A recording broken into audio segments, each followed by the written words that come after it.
Hello again, everyone. I know you're all happy to be here. Well, you hit play, not me, so don't blame me. Today, Smokestack Nation, Business and Politics in the Gilded Age. This corresponds roughly with Chapter 18 in our main text. So yes, we're still in the Gilded Age. We haven't exhausted our Gilded Age units yet, but we're getting there. And much what we say today hopefully will be more comprehensible since we've already looked at other subjects within the Gilded Age, the city, the West, and Reconstruction, the politics of the South after the Civil War, and rights for African Americans, or lack thereof, after the Civil War. Before you see a Gilded Age timeline, which you don't need to commit to memory, but this doesn't hurt to kind of go back and look at. We're going to cover most of the things on there, not necessarily today. Some of them we already have covered, for instance. That's why there's overlap in these units. However hard our textbook author, Professor Rourke, or myself try, it's impossible not to have a little bit of overlap when you're doing chapters thematically within one time period. So, for instance, we've already looked at the Knights of Labor, the railroad strike of 1877 in our last unit on the Gilded Age City, the Haymarket riot in the 1880s, and so on. Today we'll see the Standard Oil Trust and some of the things here, U.S. Steel Corporation, early 1900s, and in the following unit, some of the others. But this is a rough timeline for at least economic and business phenomena during this period. Professor Rourke himself, our lovable and kindly professor, our textbook author. I don't know if he's lovable or not, never met him. The rush to build railroads and other industries and the corrupt interplay of business and politics strike the key themes of the Gilded Age. The runaway growth of the railroads and the surge in new inventions and technologies like electricity, the telephone, and the telegraph encouraged the rise of big business and led to an age of industrial capitalism. And that last phrase, industrial capitalism, you should like write on your forehead and look in the mirror a lot. And don't wash it off until the unit is over and the exam. No, don't write it on your forehead, but do remember it. Then it'll come up again, even here. Which brings us to Abraham Lincoln. Wasn't he before the Civil War? During the Civil War? Yes. But Abraham Lincoln, interestingly, often considered our greatest president by many historians, actually most historians, which of course is a judgment call. It's like, who's the greatest NFL quarterback? It's always arguable. But Lincoln is so famous for being the president during the Civil War and the guy who conducted the Civil War, issued the Emancipation Proclamation, freeing the slaves, that his domestic legislation during the war, which in many ways didn't have much to do with the war itself, he was thinking of the economic future of the country, is less known because it gets overshadowed by America's biggest war ever. So his primarily economic legislation included something we already know about, the Railroad Act, which he signed into law after passed by Congress, to some degree at the behest of the Central Pacific and Union Pacific Railroads. But also came the Homestead Act, which we also know about from our unit on the West, which gave free land to people in the West. We didn't talk about yet the Morrill Act, which established the land-grant universities, which you see on the map in front of you in 1862. Doesn't mean they were all built immediately, but the funding was there for it, and they were built pretty soon thereafter. But you can sort of squint and get up close and look at that. But University of California, Utah State, Colorado State, University of Wyoming, Texas A&M, University of Illinois, Ohio State, Rutgers, Cornell, and on and on and on. I went from west to east, but there's a lot I didn't mention. So he expanded the college education system tremendously. So Lincoln was acutely aware that America was sort of on the verge of an economic and really industrial breakout, and he was laying the groundwork for it here. He didn't live to see the fruits of his labors and efforts on this or anything else. Nonetheless, it was sort of a key, part of the groundwork for what followed. To get some context about what's changing economically, since we're talking about business in the Gilded Age, the economy, the rise of big corporations, industrial capitalism. Okay, so how do we get a grip on that? One common, simple technique in history in studying history, is to go back and look at sort of what happened before. So if we want to know how important a change was and what changed, if we know how things were done before the change, it gives us a better understanding of what changed and how much. So we're going to focus here on something that's fairly specific for the moment, but crucial to the other changes sort of that follow in the Industrial Revolution, and that is how goods had been made in the past and the transition to modern production of goods. So I'm reading my own words here. In the old days, in the pre-industrial United States, or in the colonial period, before there was a U.S., all goods were made on, which was true basically all over the world before industrial revolution started to hit one country or another.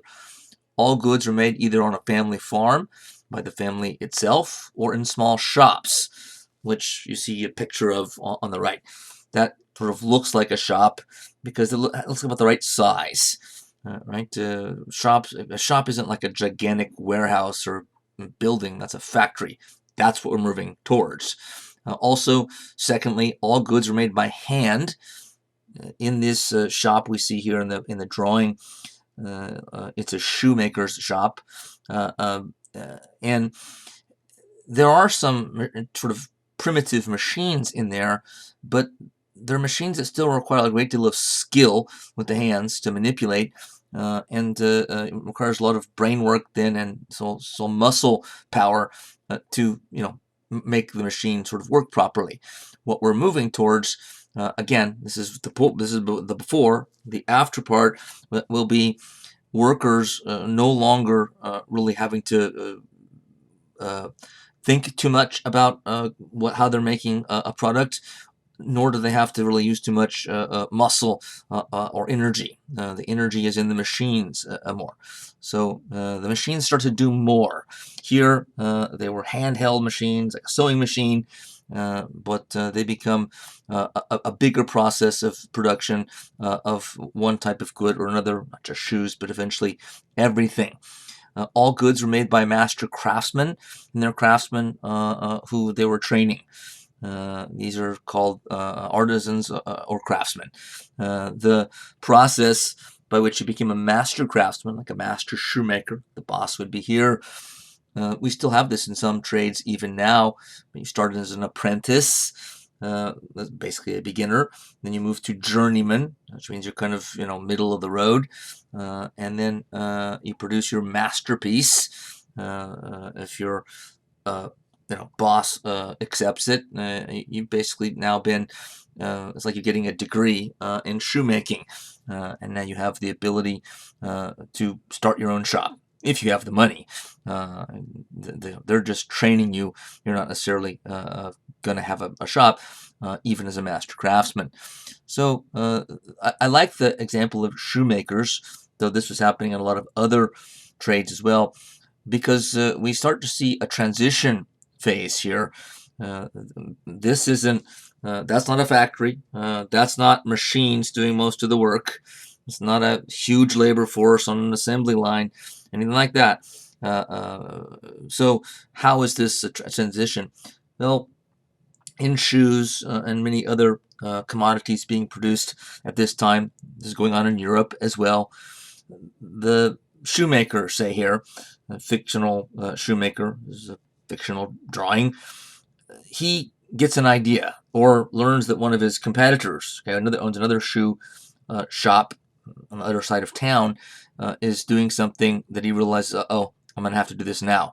He comes into the shop and says, okay, so let's say he's got two 2 journeymen and one apprentice, or 2 and 2, and he sits them down and says, okay, there's going to be some changes here.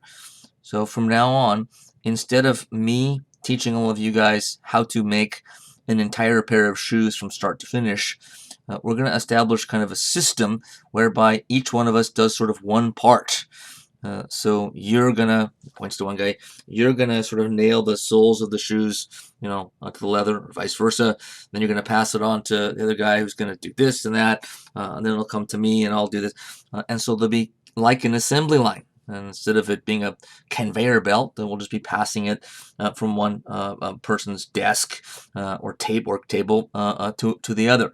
So, and in the middle of this, they start to get the idea. One of them raises their hand and says, sir, but this means then that we're not going to be trained any longer to become a master shoemaker, because we're going to be doing one thing, one part of the process, not the whole thing. And the guy, the owner, says, true. Look, I'll be honest, it's a better deal for me than it is for you, because I'm going to make a lot of money out of this, because this is going to be more efficient. And greater efficiency means savings in cost, and savings in cost mean more profits at the other end. So yeah, it's not going to be great for you. You're going to be a wage laborer as long as you work here, and you're not going to become a master craftsman, master shoemaker.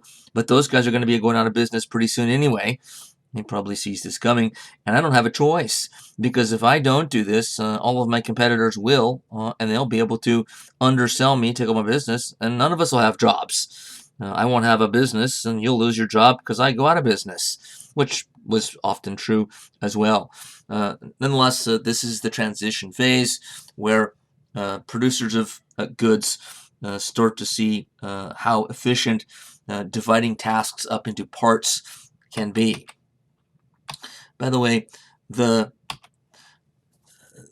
idea behind this division of labor, as it's known, was already dealt with most famously in a famous book from 1776 in Great Britain, The Wealth of Nations by the Scottish philosopher Adam Smith, which is a book really about what he thought was the superior nature of a capitalist system or free market system. But he starts the book talking about division of labor and how important it is for capitalism. And that was just before the Industrial Revolution began in Great Britain, the first place that it began. So the idea was already known. No, it gets to America maybe a little bit later, but it starts to get put into practice here during this time period for sure, and it already was, to some degree before this as well. Again, because this is kind of pre-Industrial Revolution on this slide, and then we're going back to Industrial Revolution. So the new way of making goods, there are still some small shops and handmade goods. There's still some master craftsmen. There still are today. Sometimes we're willing to pay more money for, I don't know, let's take shoes, handcrafted leather Italian-made shoes, because we like the quality. So there are some things that aren't mass-produced by machinery in a factory, but by and large, most of the products that we buy today are produced, manufactured on an assembly line in a factory system of mass production, as it says here. So what happens here that's different from the pre-industrial shop way of doing it? More work done in large facilities, factories instead of shops. Mechanization, which is a fancy way to say more work done by machines. Workers are now tending the machines instead of making the commodities. So workers are now kind of pressing buttons and guiding things along an assembly line, or putting things on an assembly line, and they're not doing as much brain work, muscle work as they used to. You can see kind of the assembly line bottom drawing there. Division of labor we did already mention. Adam Smith had already sort of laid this out, but many others have now sort of taken this in and realized its potency. So assembly line techniques, and the picture you see on the bottom there, is an assembly line system. So this eventually applies to almost every type of item, commodity that you can think of to make. But things are made in stages, each worker contributing only a small part to the whole and passing it on. So in more recent times, this stuff becomes more and more automated. In a sense, the drawing on the bottom is somewhat automated already. Reminds me of the sushi places where they have the stuff that comes around on boats, which makes me hungry just thinking about it. But nonetheless, it becomes more automated. So today, I think the enduring symbol of assembly lines and assembly line production are conveyor belts. Cars are coming down a conveyor belt as the chassis is being made to the vehicle. And that's already happening here, as you see, but sometimes it's just passing things down. I had a student not too long ago come up to me after this lecture and say, I just quit a job where I was doing literally that. And part of the reason I quit is it's just so boring. These kind of jobs on assembly lines like this can be mind-numbingly boring. But that student was working at a cell phone company. I don't remember which one it was, but she said, I just did one thing all day long. The person next to me would hand the cell phone to me, and I put a little part into it and handed it to the next person, and I just did that like hundreds of times all day long. I went home, came back the next day, the same thing. So division of labor can actually be fairly simple, but the same principles apply no matter what. The reason it's done is because, again, you can make any product much faster, much more efficiently, which means it's going to save you costs, save you money. Production costs are a significant factor in business and capitalist success. So good business people are looking to cut all kinds of costs, including production costs. Assembly line factory systems of mass production this is how you do it. And once everybody sort of realizes this, there's really no way people are going to turn back from it. It's just too potentially lucrative. I say potentially, of course, because businesses did fail. This was a capitalist system. It's competitive. Other people are trying to get in, sort of the ground floor of the business or the industry after it's been around for a long time as well. And so there's always competition, someone that's trying to take market share from you. But the potential for success and enormous profits, wealth, power, influence were quite tempting here. All of this required large infusions of capital. It says capitals, but capital, which means, of course, money. And sometimes factories, right, as the factories get bigger and bigger, more overhead costs, bigger and bigger, more workers, hundreds or eventually thousands of workers in one building with hundreds or thousands of high-tech machines. That gets expensive. So sometimes owners of businesses, owners of corporations either can't afford to or don't want to pay all the cost out of their own pocket. So they find ways to finance things. So banking and finance were stimulated and expanded, not just in terms of the size of banking, the number of banks, but the financial instruments themselves expanded. Lots of new ways to finance things, or lots of new ways to pay for things. Stocks, which weren't brand new at this time, but they start to become a more important part of the economy. Corporate bonds, another one. Sort of different ways to raise the capital necessary to build new factories, to bring in new the latest version of the machine that's even more efficient than the last version of it. So the costs are exorbitant, to be sure. The capital needed, by the way, is interesting. The word capital itself is interesting, and we should stop on it for a moment here, because the capital in capitalism, capital can be a synonym just for money, but that's one of the usages of the word capital. But another one is something more specific to what a capitalist does. A good capitalist does what with her or his money? A good capitalist doesn't go out and just spend the profits. Let's say this guy's factory we see in the picture here. He makes $5 million the first year, free and clear. Outside of every other cost, his wages he paid out, he made $5 million. Does he just go and go on vacation for 2 months and go gambling and buy lots of toys and just blow the $5 million? Well, not if he's a good capitalist. He probably have lots of fun until that $5 million ran out, but his business would probably collapse.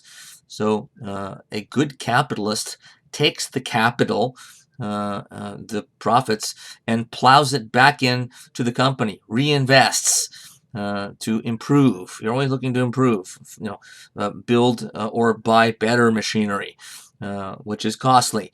But you're plowing the profits back into your own business so that you can stay competitive. Because again, you cannot do that and go on that vacation and have a good time until the money runs out. But the reason that you're going to likely refrain from spending the money and that you are going to plow it back into the business, if you're not already disciplined to do that anyway, or that's kind of your nature to do that anyway, is because your competitors will. And if they're plowing their millions back into their factory and living somewhat more humbly because of it, you better do the same, or they're going to have a leg up on you that might send you eventually out of business altogether. So a good capitalist doesn't, I'm not saying they don't spend any of the profits or don't buy a new house with it or whatever it might be, but they need to think about profits, a big chunk of them going back into the enterprise itself. The energy of the Industrial Revolution, we've already noted that electricity became a big part of this around the end of the Gilded Age. Before that, it was the steam engine. Both of them tremendously powerful in terms of how much energy they can bring to bear to produce one product after another, steel or whatever else it might be. The steam engine is closely related to coal. In Great Britain, which went through these processes a number of decades before the U.S., sooner than any other country in the world, we first see this synergy there. The steam engine was invented to get coal out of the coal mines, or I should say to get water out of the coal mines so they could get the coal out of the coal mines. When you dig down deep enough, right? Once you've dug out so much coal, you got to keep going down deeper and deeper, and you reach the water table. And water, I'm no physicist, but last time I checked, it doesn't flow upward naturally. So they had to find a way to pump the water out of the mine so they could go, to get the coal that was beneath the water, after they've taken it out.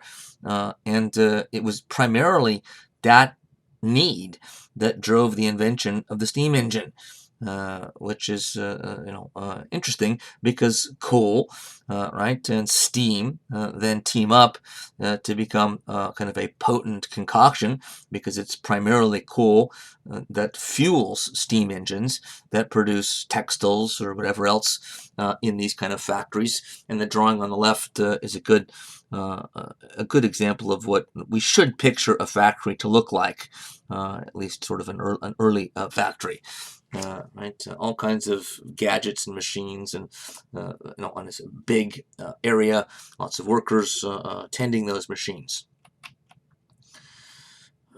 Another important element in all this, and we already talked about this in the last unit as well, so again some overlap, though I didn't go into any detail. We're going to now, but the last days of night, right, with the electrification of America. The electric light bulb invented, and not all at once, but fairly quickly, America lit up. Uh, First in the big cities, some country areas didn't really electrify until decades later, but in the big cities, for sure, they did. And this brought on a war, uh, um, which I think I mentioned before, between Thomas Edison, uh, very famous, of course, and George Westinghouse, you see on the right, not so famous today, but they were, again, major competitors. So not only were they key figures in producing systems that brought electricity to entire neighborhoods or entire chunks of cities, power stations and this kind of thing, and the systems that did it the best, or at least they thought did it the best. But nonetheless, there are also an example of capitalism in the Gilded Age, because capitalism is known by many people even now as being quite cutthroat, brutal, not just competitive, but savagely competitive. And that was certainly true here in this rivalry between these two guys and their two companies. Westinghouse's company was called Westinghouse. Edison's company eventually became General Electric. Yes, so it's still around. So Thomas Edison has had a gigantic influence on history. Sometimes this has been called the War of the Currents. Currents as in electrical currents. But electricity becomes extremely important in the Industrial Revolution and the rise of big business and big corporate success and wealth in America. Partly, as I said in the last unit, because you can produce goods 24/7 now. Right? The graveyard shift can be done because you can light the whole building. But there's a lot of other ways in which electricity is important in business, and that's to leave out how much personal, benefit, families and individuals got from this. As Rebecca Edwards, in a recent book on the Gilded Age, says, they became embroiled in a controversy, these two guys, over what kind of current best suited urban electrical systems. Edison, who favored DC or direct current, and Westinghouse, who favored AC or alternating current. And this is AC DC. So you guys are familiar with this. The most historically significant thing about this, there's a lot, but the most is that this produced the name of a band from the 70s and the 80s. Rock and roll. I grew up with that band, so I always think of that when I see this. It does date me, doesn't it? I'm a bit old. So the two companies fought a furious public relations battle that tarnished both inventors' reputations. Edison's financial backers saw alternating current, Westinghouse's way of wanting to do it, as the better bet, and wrested control of his company from him. J.P. Morgan, who we'll meet, was involved in this as well, the most important influential banker of the Gilded Age by far, and one of the most successful capitalists, businessmen of the Gilded Age by far. But Edison and Westinghouse were successful too, but they certainly let this get personal. In the middle of all this was a guy named Nikola Tesla, a Serbian immigrant, made good, gifted individual, and Edison hired him to look into what the best sort of system would be going forward. And Tesla came back after studying it and doing a write-up and said it's alternating current. And that's not what Edison wanted to hear, so he didn't pay him.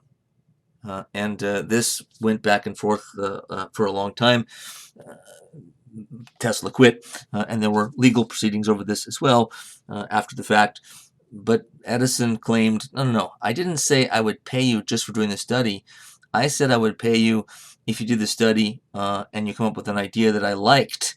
But I didn't like your ideas, so I wasn't willing to pay for them.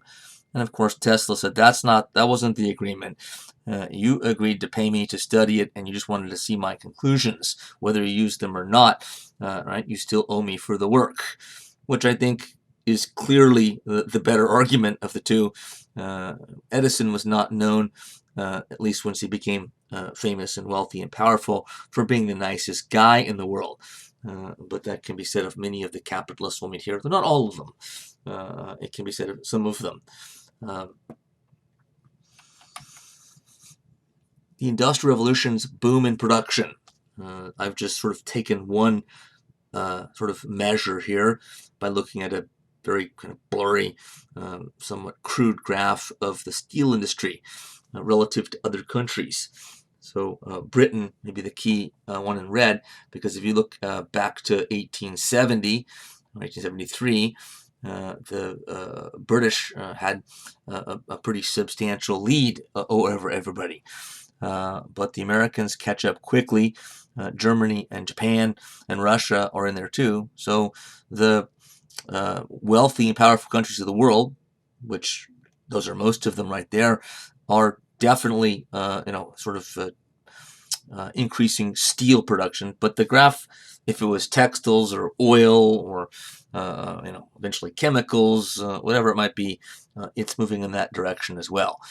But the United States, getting in after Great Britain, already passes it through by the end of this era. By the end of the Gilded Age, the United States is already producing more steel than Great Britain, who started the Industrial Revolution decades before the U.S. So this is just one commodity, an important one, for sure, steel, but it gives us a sense of how big this economic expansion is, how much of a boom this economic boom actually is. As has been well known for a long time, industrial capitalism seems to have what are often referred to as boom-bust cycles built into it. I say seems to because there is some disagreement over this, but most economists traditionally have believed that that was the case.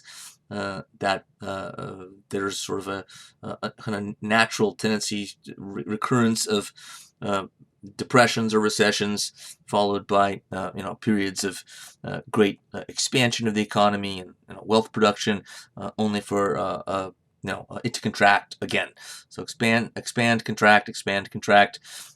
We see that even in our Gilded Age. There was a depression in 1873 following a financial panic in that year. The depression lasted for a few years after, and an even more serious economic downturn, the depression of 1893, 23 years later, which was the most serious depression in American history at the time. Of course, the Great Depression of the 1930s hadn't happened yet, but at the time, this was the biggest one in U.S. history. Let's meet the robber barons of the era, or captains of industry, the question mark.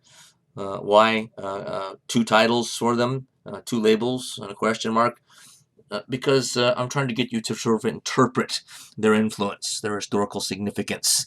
Was it positive or negative? Was it great? Was it less than great? Robber barons is a critical epithet coined by an historian named Matthew Josephson in the 1930s, who wrote a book about these guys and others like them, the big famous capitalists of the industrial age. And his book, not surprisingly, given the title, ripped them to shreds and thought these guys are a bunch of rip-off artists and liars and cheats, and that's how they got super wealthy, by taking advantage of everybody else. And so he didn't see them as a positive influence. But other historians and scholars have been more kind to them, not just to be kind. They honestly believe that these guys served important positive functions for the United States, and used phrases like captains of industry, there are others too, instead of robber barons. So depending on how you see these guys labeled, you can kind of tell the direction or the perspective that the writer is coming from. So we're going to look at four captains of industry. You only see three on the slide, but Jay Gould, who you don't see, we'll take a look at. Andrew Carnegie, you see there, John D. Rockefeller, and J.P. Morgan. So a couple of these guys we've at least mentioned already, and the others we'll learn about shortly. Charles Morris, a writer on economics and business and the history of them, in a book called The Tycoons, about this era and the capitalists, these exact guys and a few others, said by their sheer intelligence, their ambition, and their forcefulness, they laid down the channels that other people followed. While it would be too much to say that they created the American industrial superstate like themselves, it still conspicuously bears their fingerprints. They personified the unlimited entrepreneurial opportunities suddenly opened by America's vast resources and its freedom from constraints of class or caste. For the man of fierce business ambition and massive talent, it was the one place and perhaps the one time where he could push as far as he could possibly go. So Morris is saying in that really good book there that in part that these guys were in the right place at the right time, because America was sort of primed for somebody or people to come in that had the gumption, had the talent, had the ambition to sort of push to get ahead. That the American society was wide open for it, wealthy enough for it to happen, in need of enough resources and industries to be capitalized on, and some other factors here that we'll see. So they certainly had talent, no doubt about that, but they were also all in the right place at the right time. One of the things I think successful people, famous successful people who write books about how I became successful, and they write these books that are supposed to help you, if you read them, to become successful as well. But when they're explaining their success, they very rarely have a chapter on luck. And I think it's pretty clear that in all cases, anyone's success, however great or however modest, is to some degree based on luck. Now, with regard to Carnegie, Rockefeller, Morgan, I'm among the first to say these guys were brilliant and extremely smart, extremely good at what they did, and that explains a big part of their success as well. But without luck, and being in the right place at the right time is a type of luck, these guys wouldn't have been likely successful or as successful as they were. I'm going to kind of apply a mode of analysis here to kind of put these Gilded Age capitalists into perspective, which takes a page from the great economic thinker from the Austrian school, as they're called, Joseph Schumpeter, and his concept known as creative destruction. He said that creative destruction is the essential fact about capitalism. He wasn't talking about these guys per se. I am the one who's taking his creative destruction idea and applying it to these individuals, though I can't see him disagreeing with me doing this, but how do I know? He's not alive any longer. So the creative destroyers that we'll look at will be Jay Gould, Andrew Carnegie, John D. Rockefeller. But what about J.P. Morgan? He's what I and one other author calls the brakeman in this whole process. So 3 creative destroyers, 1 brakeman. So this is the conceptual framework we're going to use to try to understand the major players in the major boom in industrialization in the U.S. So the creative destroyers themselves, and it's not just these 3 guys, by the way. I'm using these guys as an example of how capitalism, industrial capitalism, worked during this phase of our history. They are, the most important, or among the most important ones for sure, but there are others we could talk about as well. For reasons of time, I'm just giving you selective examples. So Gould, Carnegie, Rockefeller, as I say here, were guys with sharp elbows. What do I mean by that? Well, this gets us right back to, or starts us off with creative destruction. So how can destruction be creative? It's an odd phrase, to be sure, and it certainly is an arguable one, but it, I think, fits. Part of what you see at the beginning of the Gilded Age when these guys sort of make their mark first, they're young, ambitious, is that many industries in the U.S. prior to industrialization had higher iron and steel, for instance. It had been partially industrialized before the Civil War, one of the industries that had. But a guy like Andrew Carnegie comes along in the steel industry and saw that there were like these gentlemen's agreements between companies in a capitalist system. That's not supposed to happen in a capitalist system, meaning instead of competing vigorously with each other in ways that benefit consumers because it drives down prices and consumers go to the best deal they can get, assuming the quality is equal. But they weren't doing that here, at least not nearly as much as Carnegie, Rockefeller, and some of the others thought they should be. The newcomers want to sort of mix things up. They want to, compete. They're going to use their sharp elbows to sort of, knock you aside to get on my way. I'm going to succeed. So it ruffled feathers because the old established companies who were kind of lazy and relying on their previous success had made these kind of gentlemen's agreements, by which they said, let's not compete so much. Let's get together and meet, and they would, and let's divide up sort of market share between us. You guys can kind of have that region and city. You can sort of sell your stuff there exclusively, and you leave this part of the country to us, and we'll make a deal. So we won't compete. We'll agree to cooperate, and this kind of collusion is antithetical to capitalism, and certainly antithetical to successful, capitalism that includes economic growth. So these guys came along and said, and at first, as young, energetic, ambitious individuals, they were just looking out for themselves and saying, I'm blowing those rules away.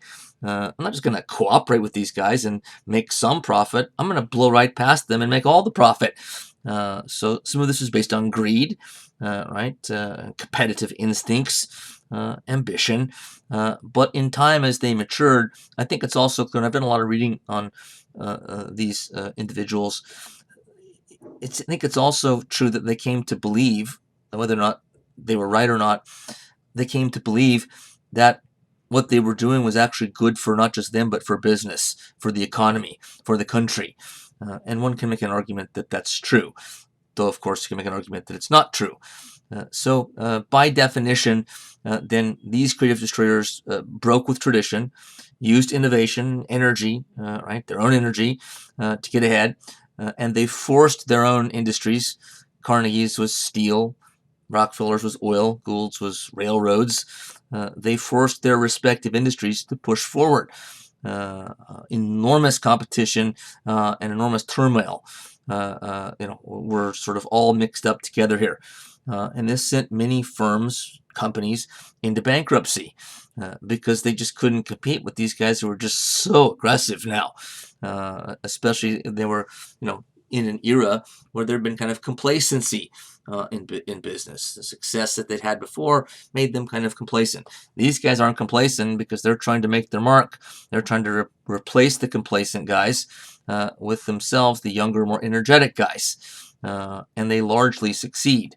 But some of the traditional companies didn't go under because they realized in time we're going to have to go back to rough and tumble competition again. We're going to have to sharpen our elbows, otherwise we will be put out of business. So Gould, Carnegie, and Rockefeller, and others like them could be extremely difficult to deal with in business, but they did sort of force the economy along. So it's kind of like they pushed the economy forward, but in a very rough and kind of bruising way,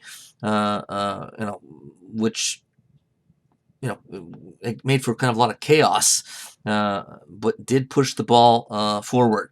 The brakeman, J.P. Morgan, who was not only the most influential banker in the country, there are plenty of scholars that believe he was the most influential person in the country, even more than any president, at least during the Gilded Age into the 20th century.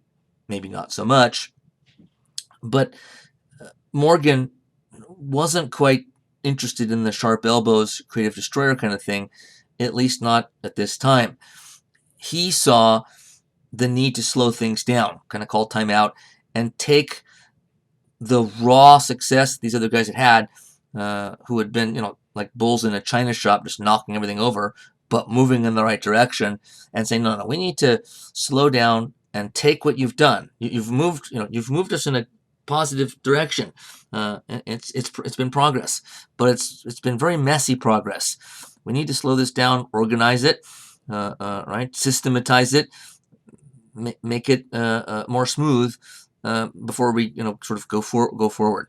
So Morgan, the brakeman, hitting the brakes, he's trying to slow them down, saying, okay, your creative destruction certainly has been creative, as well as destructive, but we need to kind of smooth the rough edges. So takes the creative energy, tries to harness it, slow it down, make it more efficient, partly by decreasing competition through consolidation. That part we'll get to later. Consolidation means bigger companies kind of combining, like mergers and acquisitions, which Morgan was a big believer in as part of slowing all of this down. Mergers and acquisitions with fewer and fewer firms, say in any industry, do tend to lead back in the direction of these kind of more lazy, laid-back gentlemen's agreements between gigantic firms than when you have more firms competing. So there is some reason to believe, and some economists and historians believe think this way, that the eras of creative destruction followed by breaking is kind of a pattern that kind of keeps going back and forth.